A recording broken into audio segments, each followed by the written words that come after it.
Hi everybody, me again. In this video, I'm going to show you some tips on how to record the best presentation possible. If you had something that was meant to be a PowerPoint presentation and it's now got to be some sort of digital format, meaning Flipgrid, then I'm going to show you how to do that as smoothly as possible and hopefully with as few bumps along the way. So let's get started. I'm going to add my first slide here. There we go. So if you've got slides, I recommend using as few slides as possible. First of all, it will look better. I'm gonna mirror myself so that I don't have to keep trying to figure that out.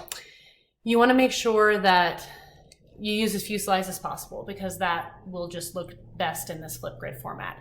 If you do need to use slides, then you want to try to keep their size consistent on your screen. So find out where you're going to sit, stay there, and then see how big your slide is in relation to, like mine is, about the same height as my chair. So I can keep that in mind so that all my slides are a consistent size and it will look better in the final product if you're able to do this as much as possible. So let's start our recording.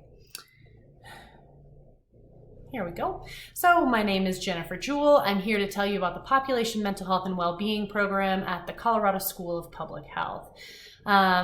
Let's see, I forgot what I was supposed to say next. Let me pause my recording.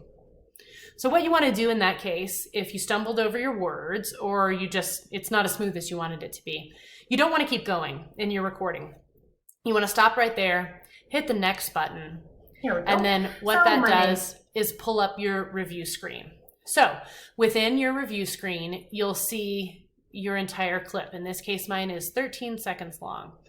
When you double click on it, so my name is you'll see that these blue bars have been added to the beginning and end of the clip.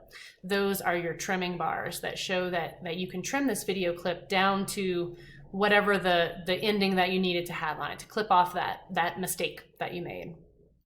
So let's drag this forward a little bit. This is our indicator of where we're going to start our playback. We don't need to hear the whole thing, so I'm going to keep it there. Let's see. No. Here we go. So let's public health. Here we go. Let's move it a little bit more. School of Public Health. That's not too bad, considering that this is just a practice run. So you have trimmed off all of this mistake area at the end. You want to hit confirm. Here we go. It'll play it back for you again, and you'll just see that now I just have 8 seconds because I trimmed off that end. What you want to do next is click add more video. This will take you back to your previous screen. I'm done with the introduction. I'm going to clear that slide. I'm going to add my second slide, which is another one that doesn't have too many words. So I'm going to keep it small so that you can still see me and my slide here. And I'm going to record my next section. It'll count down. At the Population Mental Health and Wellbeing Program, we seek to become a national leader at the intersection of behavioral health and public health, developing cutting-edge research, informing practice and policy, and strengthening the public health workforce and the communities we serve.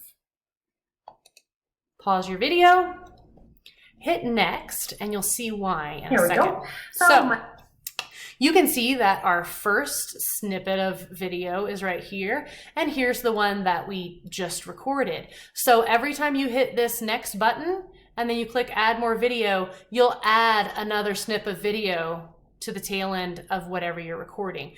When you do this, it makes it much easier to kind of figure out where you are, to only trim what you needed to trim. Like for example, if I had just sat there for too long at the beginning of this segment of the video, I can double click.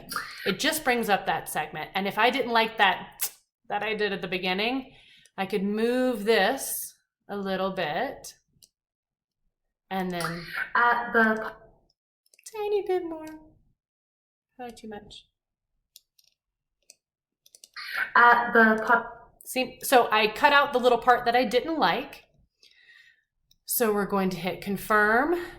Here we go. And we have our perfected video here. Now, we can add more video. Let's clear this slide, add our next slide. And this one has a lot of words on it. So I'm going to make this one expand to be the entire screen because I want to make sure people can read it as I'm going along. So I'll hit record again. I will talk about how amazing our program is, how it's one of the first and only of its kind in the nation, and we create amazing graduates out of this program who can bridge the gap between population health and mental health. I'm done with that slide. I'll hit pause, then I'll hit next again. Here we go. So my name is Jennifer. But I've realized, like, oh geez, I will talk about this was actually the wrong slide. I wasn't supposed to do that one next. If you want an entire clip to disappear, you hit delete clip. It will ask if you are sure, so please be sure. Hit confirm. Here we go. And then you're back to just having your 2 clips again. So you can hit add more. It keeps it exactly where you were. You can re-record that video, talk about your amazing program. It's one of the first, one of the best, and we have the best graduates, which we do. You'll pause your recording. You'll hit next. Here we go. And once you're done with all of your clips, you've played it back, you're sure it's good, you can hit next, and then that will move you on to the selfie phase. So now you know how to, hopefully as seamlessly as possible, add in slides for what you want to show, how to either make those show yourself and the slide if it's small enough, or if you need something that you want to be sure that everybody can read the text on, you can blow it up to be the entire size of your screen.